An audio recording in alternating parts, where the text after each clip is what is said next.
horizons divers,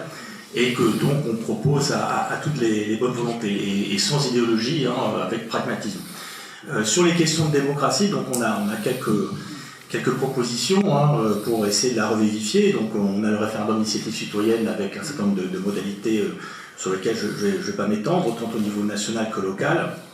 Une limitation des mandats dans le temps, pour faire en sorte que l'engagement public soit, je dirais, un temps de sa vie pour la collectivité et ne devienne pas un métier, entre guillemets. Un casier judiciaire vierge en matière d'atteinte à la probité pour se présenter une fonction élective, et également parmi les propositions, une proportionnelle à l'Assemblée nationale avec prime majoritaire, comme pour les communes de plus de 1000 habitants, ce qui permet de concilier à la fois le fait d'avoir une majorité pour prendre des décisions et pour gouverner le pays, et en même temps d'avoir davantage de pluralité au sein de la Chambre. Et je voulais insister aussi sur une proposition et sur un sujet dont on ne parle pas beaucoup, c'est l'inversion du calendrier. Parce qu'aujourd'hui, de notre point de vue, le fait que la présidentielle soit l'élection phare en France, qui est d'ailleurs assez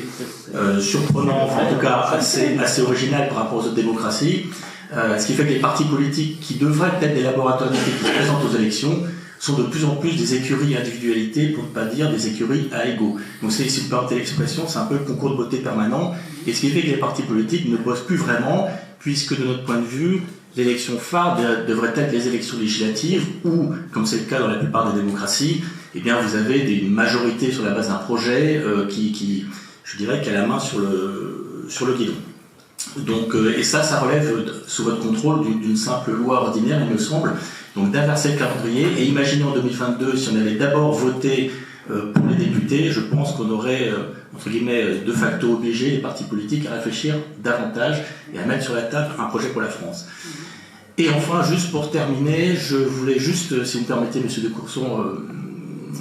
reprendre un point de votre discours concernant la démocratie sociale. Du côté patronal, la représentativité est quand même relativement bonne de mon point de vue, puisque le MEDEF, par exemple, c'est 182 000 entreprises adhérentes à travers ses adhérents, fédérations professionnelles et MEDEF territoriaux,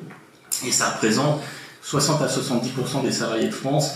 avec, contrairement à ce qu'on pourrait croire, 80% de TPE, PME, et un point moyen à 40 salariés par entreprise adhérente. Voilà, c'est juste un petit point un peu technique. Merci de votre attention. Merci, monsieur.